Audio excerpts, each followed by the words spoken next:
Hudaydan başka da damak çalınıyor deydiği, elini bıçak alıp damak çalacak bolanına Müslüman ne diye? Bismillah diye de, Bismillah Allahu Ekber diye. Bismillahirrahmanirrahim diyenin minin işgali yok.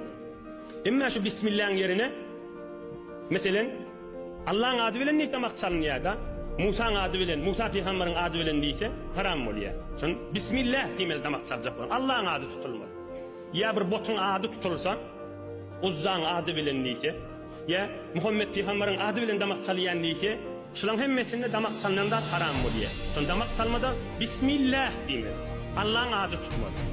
Yine böyle bir kısaca düşünüklüğü. İslamiyet'ta ve Kur'an'da ve Hak Resulullah Aleyhisselatü Vesselam'ın sözünü Hudaydan başka da damak çalınan diymek haram diyeni Bismillah diyemeni başka da adını tutar damak çalınan. Hiçbir Müslüman adam Bismillah'dan başka da hiç aydiyenlerdir bu görünüp duran mesele. Medineli bir sahaban enisi ayrılıktır. Sa'd ibn Ubada.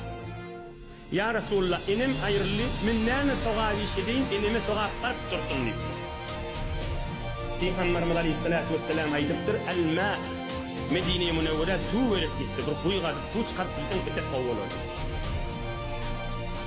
Ilımlı, ahum olan içindeki diyen vakitlerini kulağa diyen cavan dostal kulağa diyen.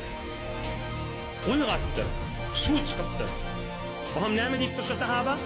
Hâdihi li ummi Sa'd. Şıkuyi min ecem için adım deyip. Kuyuğattır. Ecem için adım deyip ne mi deyip? Bilir ki Allah için kadıptır, soğavi ecem için deyip. Hâdihi li ummi Sa'd. Min şıkuyin adım, ecem için adım deyiptir. Yani şu adama ececeti için kadıptır, kabir oldu deyip olur mu? Na'udhu billah.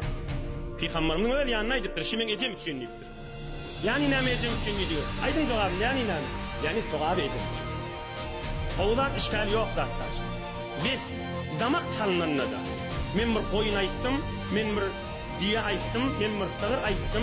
Şunu amamradan süreyim, ya danışmanatadan süreyim, ya dahavati nişandan süreyim, ya beyliki koçmura da ondan süreyim, ya beyliki çevirik işarlardan süreyim men damak ayttım, bir malın damağını çalacak diyen. Yani ilame in kovtu şidir aytmak. Allah'ın radiyçılığı için men şun soğabını amamradan bahşetyenliyim.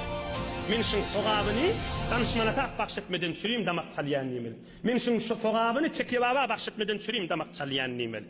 Asıl İslamiyet, asıl tüz Hanefi mezhebin beriyan ayratçı. Biz damak çalındı Allah için çalın ya, Hudayın radiyçılığı, ve şu çalınan radın soğabını ne etmeli? Hazreti Ali radıyallahu anh kurvallıkta bir vaxt bir koş damak çalıptır. Ve öyle aytıptır Ebu Davud rivayet etti. Men şun Resulullah'ın tarafından çalıyanlıyımdır. Bana da ayıptı deyiptir. Men dünyeden geçsem de men tarafından mı koş damak çalıyıp ayıptı deyiptir. Men tarafından da damak çala. Ayrılan adamın tarafından damak çalamalı. Huday için ve soğabi şol merhum için. Şol pir, şol evliya, şol hak peygamber ve her kim. İne kısaca düşünülmeli ya içerilemede düşündürmeli. Men malın damağını çalayan ya falan pirden süreyim ya kıvırırımla da. Ya tekevaba men damak çalacak deydiğin ne olmalı? Şun açık aytmalı oğlun şun arasında mesele açık bolur yalı. Şun soğabın tekevaba bahşe diyez, Huday için de damak çalıyaz demeli. Bes, yine açıqrağa aydeyin. Şun iki zat İslam'da haram ip olmaya malın damağın çalanda. Biri ne mi? Biri şu biri. Hudayın adını tutmani, başka da adın adını tut damak çalsa, bir belli bir zat damak çalınan haram olaya, İslam'ın haram diye da ip olmaya.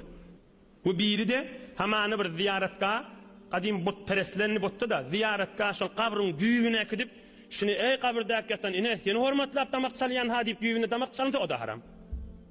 Görünüp duranlar bir de elhamdülillah hazır unuçli bir Müslüman şey ispir deyip eşitemeler.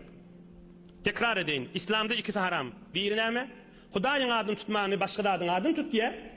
Bir de şu malı ekidip, şu kuvvetçilikte, şu büyüğüne, şu yanına ekidip, yani sen sana yakillamadan süreyim, ey kabirdaki yatan, sana men hormatlap, sana yakillap, şun damağını çalıp duranların ha deyip çakçakla bir ikisi haram olur. Fıkıh Hanefi'den ahun mollalar ödeyecek bolsa Bahrul Raik diyen Fıkıh Hanefi'de düzülen muğtabar kitap, Kitab-ı Savm, Bab-ı İrtikafın yakıncağına şuurun açık aydılıktırdı. İnhe biz bütün şmahal Müslümanların arasında boliye men danışmanata damak çalacak, imamda damak çalacak, tekkiyava damak çalacak, haram deyip olmaz bulara.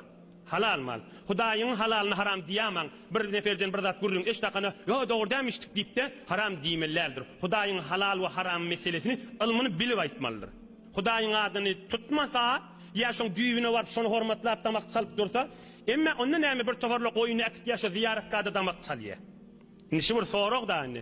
Biz soraq akitýän adamyň niýeti şu bolmaly. Şo taýdaky adamlara sadaka etip paýlaryny, şo taýdaky garyplere paýlaryny niýbeste, o şo taýda doga ederin diýse, şuň işgali ýok. Şide Bahrul Ra'iq diýen fiqh Hanefi kitabymyzda açyk aýdyp aýdýar.